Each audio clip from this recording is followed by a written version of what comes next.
Hello everyone, welcome back to our channel. This is briefly UPSC. आज Saturday है and Saturday को ancient history की practice होती है, एमसीक्यूज की। एंड जो टॉपिक रहने वाला था हमारा, जो हमने लास्ट में बीच में छूट गया था, वो है Satavahanas, 3 early kingdoms, Pandyas, Cholas and Cheras, Sangam age and literature. So चलिए वीडियो को हम स्टार्ट करते हैं। ये रहे डायरेक्शंस, आप पढ़ लीजिएगा। Question first.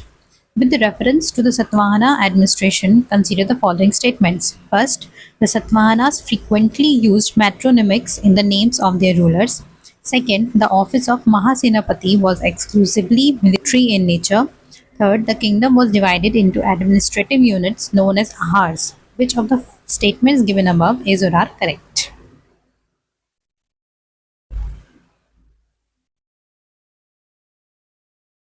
इसका करेक्ट आंसर है option number A, 1 and 3 only. हमारा फर्स्ट एंड सेकंड स्टेटमेंट का थर्ड स्टेटमेंट करेक्ट है, सेकंड रॉन्ग है। मैट्रोनिमिक्स का मतलब होता है कि अपनी मदर का नाम वो किसी भी किंग के नाम के पहले यूज करते थे। जैसे कि आपने उनका नाम सब सुना ही होगा, गौतमीपुत्र सतकर्णी। इस तरीके से जो है उनके रूलर्स में ये नाम, उनकी मदर का नाम सबसे पहले लिखा होता था। तीसरी चीज कि उनके जो किंगडम थे वो छोटे छोटे एडमिनिस्ट्रेटिव यूनिट्स में डिवाइडेड थे, जिनको क्या बोला जाता था, hours. Question 2. Which one of the following inscriptions is the most important source for the achievements of Gautamiputra Satkarni? A. हाथी Gumpha inscription, B. Junagadh inscription, C. Nashik प्रशस्ति, D. Allahabad pillar inscription.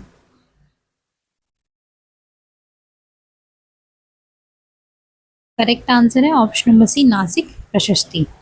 Gautamiputra Satakarni से रिलेटेड इंस्क्रिप्शन पूछिए तो वो है आपकी नासिक प्रशस्ति। अलाहाबाद पिलर इंस्क्रिप्शन आपको ध्यान होगा तो ये किससे रिलेटेड है, समुद्रगुप्त से। ठीक है, जो कि इनके कोर्ट पोएट हरि सेन ने लिखी थी। हाथी गुम्फा इंस्क्रिप्शन किससे रिलेटेड है, हाथी गुम्फा इंस्क्रिप्शन जो है वह है किंग खरावेला से रिलेटेड है।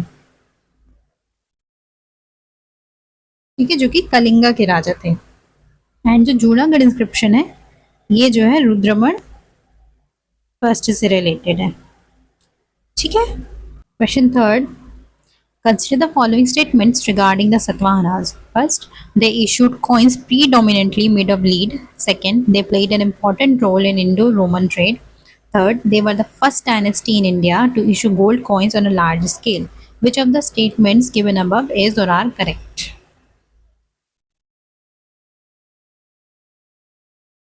करेक्ट आंसर है option number C, 1 and 2 only.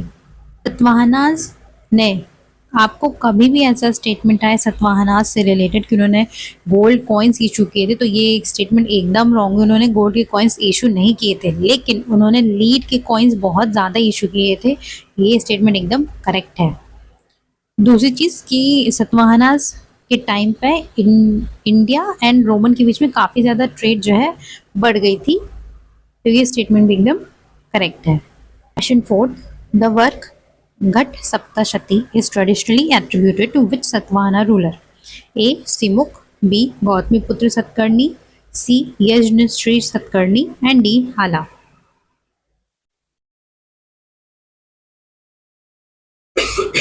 इसका करेक्ट आंसर है ऑप्शन नंबर डी, हाला। जो ये घट सप्तशती वर्क है ये किससे रिलेटेड है, किंग हाला से रिलेटेड है। और ये किस लैंग्वेज में लिखा गया था, तो ये भी आपको पता होना चाहिए। तो ये प्राकृत लैंग्वेज में है जो लिखा गया था। सिमुक के बारे में तो पता ही होगा कि ये सतवाहना डायनेस्टी के क्या थे, फाउंडर थे। क्वेश्चन 5.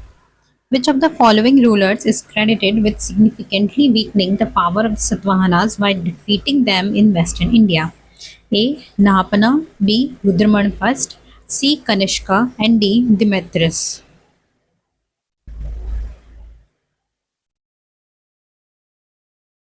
इसका आंसर है बी, रुद्रमण फर्स्ट।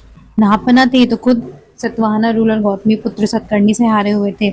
कनिष्का जो थे ये तो कुषाण रूलर थे, तो इनका इस कॉन्फ्लिक्ट से कोई रिलेशन ही नहीं था। एंड जो डिमेट्रियस थे ये खुद इंडो ग्रीक रूलर थे, इनका भी इससे कोई रिलेशन नहीं था। Question 6. Consider the following statements regarding the Sangam age. First, The Sangam literature provides information only about political history. Second, the chief deity of the Kurinji landscape was Murugan. Third, hero stones, that is Nadukal, were erected in memory of warriors. Which of the statements given above are correct?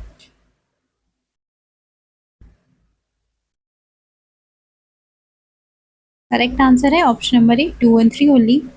Sangam literature जो था वो सिर्फ political history को बस नहीं बताता था, ठीक है, इसमें जो वहाँ की सोसाइटी किस तरीके से वर्क कर रही है उसमें वो था, वहाँ का उस वक्त कल्चर कैसा था, प्लस वहाँ की जो इकोनॉमी उस वक्त कैसी थी, वो सब चीज़ें भी इसमें मेंशन की गई हैं। तो पहला स्टेटमेंट एकदम गलत है। दूसरा करेक्ट है, कुरंजी के जो चीफ डेटी थे उनको मुरुगन बोला जाता था, एंड जो वॉरियर्स थे जब वो मार्टर हो जाते थे वॉर में तो उनके रिस्पेक्ट में एक स्टोन लगाया जाता था जिसको नाडुकल बोला जाता था। तो ये स्टेटमेंट भी एकदम करेक्ट है। Question 7, which one of the following ports is most closely associated with the Cholas during the Sangam age? A Muziris, B Korkai, C Puhar that is Kaveri Pattinam, and D Tondi.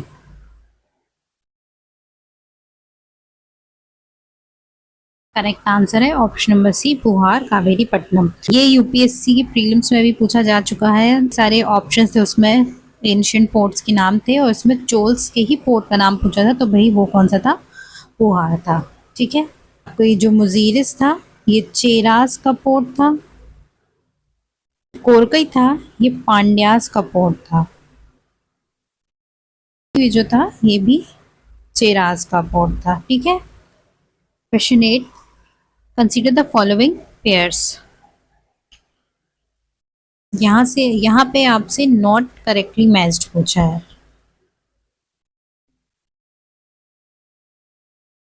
Correct answer है ऑप्शन नंबर डी नन। ये तीनों की तीनों जो हैं करेक्ट मिले हुए हैं।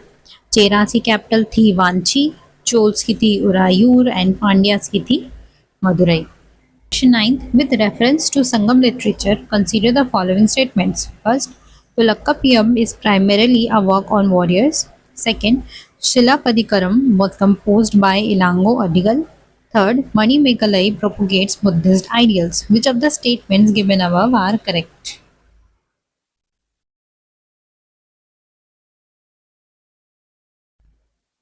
करेक्ट आंसर है ऑप्शन नंबर डी 1, 2 एंड 3। ये तीनों स्टेटमेंट जो है वो करेक्ट है। तुलकापियम जो है वो वॉरियर्स के ऊपर लिखी गई एक वर्क है। जो शिलापदिकरण है उसको इलांगो अडिगल ने लिखा था। इसमें किसके बारे में? इसमें कोवलन एंड माधवी की लव स्टोरी के बारे में मेंशन किया गया है। कोवलन एंड माधवी की लव स्टोरी के बारे में उसमें मेंशन है। अब मणिमेकलई जो है, अब इस मणिमेकलई को सत्तनार ने लिखा था, सत्तनार बोल सकते हैं उन्होंने इसको लिखा था। अब इसमें जो मणिमेकलई जो थी ये बेटी थी कोवलन एंड माधवी की। इसमें उनकी स्पिरिचुअल जर्नी को मेंशन किया गया है कि वो किस तरीके से जो है उन्होंने बुद्धिज्म को अडॉप्ट कर लिया था और एक भिखुनी बन गई थी, ठीक है। और यही सब चीज़ों के बारे में मणिमेकलई में कहा गया है। Question 10, which of the following products was the Pandya kingdom particularly famous for in overseas trade? A. Horses, B. Pearls, C. Silk, D. Cotton textiles.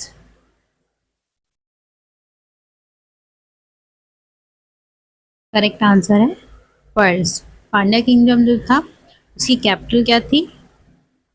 Korkai. तो वो जो है पर्ल्स के लिए बहुत ज़्यादा फेमस थी। Question 11, consider the following statements. First, the Cheras maintained trade contacts with the Roman Empire. Second, Roman gold coins have been found in Tamil Nadu only. Third, the periplus of the Erythraean Sea mentions ports of South India. Which of the statements given above are correct?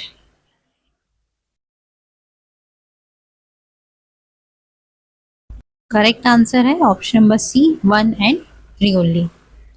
Cheras के जो है Roman के साथ बहुत ही अच्छे trade relation थे। ये भी काफ़ी आर्कियोलॉजिकल एविडेंसेस मिले हुए हैं जो इस स्टेटमेंट को सपोर्ट करते हैं। तीसरी चीज़ कि पेरिप्लस ऑफ द एरेथियन सी में साउथ इंडिया के बहुत सारे पोर्ट्स का मेंशन है, ये स्टेटमेंट भी करेक्ट है। ये एक ग्रीक लैंग्वेज में जो है लिखी गई एक बुक है, ठीक है। अब रही बात सेकंड स्टेटमेंट की कि रोमन गोल्ड कॉइन्स सिर्फ तमिलनाडु बस में मिले हैं, ये स्टेटमेंट रॉन्ग है, क्योंकि इंडिया में मिले हुए हैं रोमन गोल्ड कॉइन्स, बट सबसे ज़्यादा जो है साउथ इंडिया में ही मिले हुए हैं, जिसमें आपका सिर्फ तमिलनाडु बस नहीं है, आपका आंध्र प्रदेश भी है, आपका केरला है एंड कर्नाटका में भी इसके कॉइन्स मिले हुए हैं। 12th, match the following.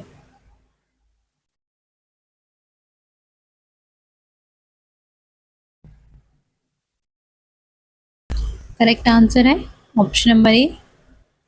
Cheras का जो सिंबल था वो था बो एम्बलम। एक धनुष का जो सिंबल होता है वो चेरास का स्टेट सिंबल हुआ करता था। चोल्स का भी करेक्ट मैच है। पुहार पोर्ट उनके लिए इम्पोर्टेंट पोर्ट था एंड पांड्यास जो है पर्ल फिशरीज के लिए फेमस थे। अब जैसे मैंने बात करी चेरास का जैसे बो एम्बलम था, वैसे ही चोल्स का जो था वो था लायन एंड जो पांड्यास थे इनका था फिश। ठीक है। Question 13, consider the following statements regarding Sangam society. First, agriculture formed the economic base of society. Second, internal and overseas trade flourished. Third, the society had no occupational differentiation. Which of the statements given above are correct?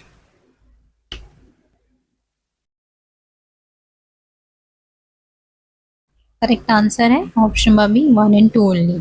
Sangam age में agriculture plus trade दोनों की दोनों ही काफ़ी अच्छे से flourish कर रही थी। एंड तीसरी चीज़ की सोसाइटी में ऑक्यूपेशनल डिफ्रेंसिएशन नहीं था, ये स्टेटमेंट रॉन्ग है। सोसाइटी में फार्मर्स के अलावा मर्चेंट्स थे, आर्टिशंस थे, है ना, ये सभी व्यवसाय थे। तो ये कहना कि सोसाइटी में ऑक्यूपेशनल डिफ्रेंसिएशन नहीं थी, तो ये बिल्कुल भी गलत स्टेटमेंट है। Question 14. Which one of the following literary works is not regarded as a Sangam or post-Sangam Tamil epic?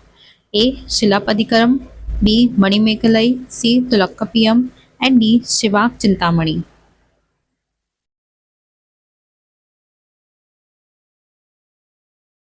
Correct answer है ऑप्शन नंबर सी तुलक्कपियम। अब देखिए हमको पता है तुलक्कपियम में जो है तमिल लिटरेचर से ही रिलेटेड है, बट हमसे यहाँ पे पूछा है कौन सा लिटरेरी वर्क जो है इज नॉट रिगार्डेड एज संगम और पोस्ट संगम एपिक। यहाँ पे एपिक के बारे में पूछा गया है, तो तुलक्कपियम जो है वो एक ग्रामेटिकल वर्क है ना, इसकी वजह से उसको आप एपिक कंसीडर नहीं कर सकते। बाकी आपका शिलापधिकरण, मणिमेकलाई एंड शिवाक चिंतामणि तीनों की तीनों जो है one of the 5 Tamil epics में आते हैं। जिसमें आपका शिलापधिकरण जिसकी हमने बात करी थी, जिसमें कोवलन एंड माधवी की लव स्टोरी के बारे में है। मणिमेकलाई के बारे में जो कि कोवलन एंड माधवी की डॉटर थी। एंड इसके बारे में शायद आपने अगर ना सुना हो तो मैं बता दूँ, ये जो शिवाक चिंतामणि है ये एक जैन मोंक ने लिखा था। उनका नाम अभी मुझे ध्यान में आ नहीं रहा है, बट वो कोई जैन मोंक थे, उन्होंने इसे लिखा था, जिसमें शिवाक एक प्रिंस थे, उनके बारे में इसमें लिखा गया है कि किस तरीके से उन्होंने अपने किंगडम को वापस छुड़ाया। उनकी 8 रानियां थी एंड देन उसके बाद वापस उन्होंने ये सब चीज़ें छोड़कर जैन धर्म को अडॉप्ट कर लिया था। ठीक है। 15 with reference to the Sangam age, which of the following statements is or are correct? First, the term Tinai denoted ecological zones associated with different methods of life. First, the term Tinai denoted ecological zones associated with different modes of life. Second, each Tinai was linked with a specific deity and poetic theme. Third, the concept of Tinai is explained in Tulakkapiyam. Select the correct answer using the codes below.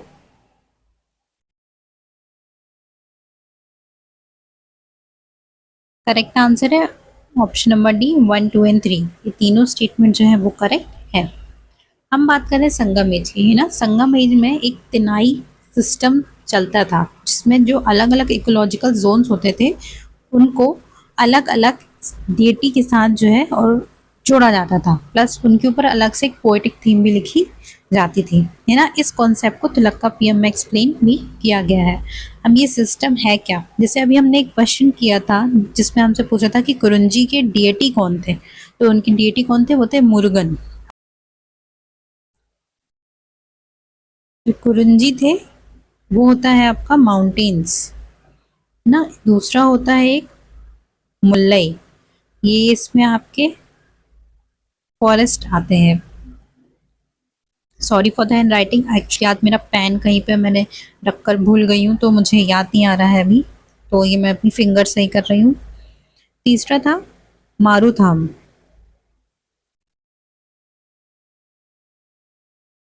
मारूथाम जो था वो agricultural plane से related था।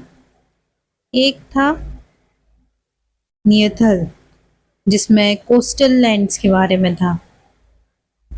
And एक और है पांचवा, पलाई, जिसमें वेस्टलैंड्स, एरिड लैंड्स हो गए, इनके बारे में इसमें मेंशन था।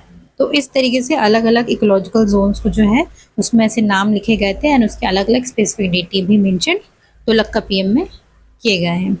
ये थे हमारे सभी 15 questions and I really hope आपका रिवीजन अच्छे से हो गया होगा एंड कुछ नई चीज़ें भी आपने यहाँ पे रिवाइज की होंगी। तो हमारा जो टॉपिक रहने वाला है नेक्स्ट सैटरडे के लिए वो है rise and growth of Gupta empire, life in Gupta age and Harsha and his times. आपको अगर आज का कंटेंट भी अच्छा लगा हो तो ज़रूर लाइक कीजिएगा एंड दूसरे एस्पिरेंट्स के साथ भी शेयर कीजिएगा एंड अगली वीडियोस देखने के लिए चैनल को सब्सक्राइब करना मत भूलिएगा and thank you so much for watching.